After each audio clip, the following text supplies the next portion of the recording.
the girls from Kuklas Cuisina, I'm Joanne. I'm Jackie. And I'm Kelly. And we're starting a week of drinks.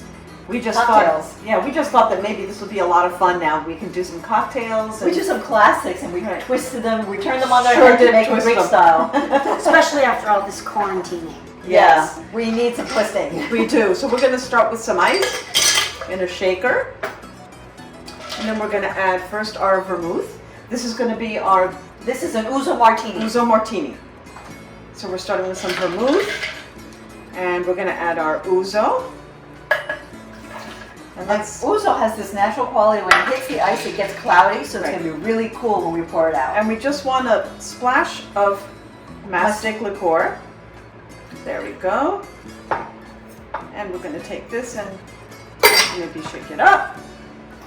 And then over here we have our olives that are stuffed with almonds. And we have some lemon twists that we're going to add as garnish on top. Strain that into there.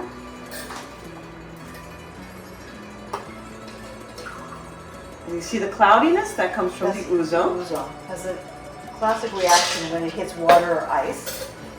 And to that we're going to add, of course, our olives are Greek style stuffed with almonds. And we want to add a little lemon twist to the glass. I'm going to put it inside, put a little bit on the glass. And this is ready to serve up. And Jackie can get a close-up for us. Yeah. There we go. And there is the new Greek classic of an Ouzo Martini. Siniyasu. Siniyasu.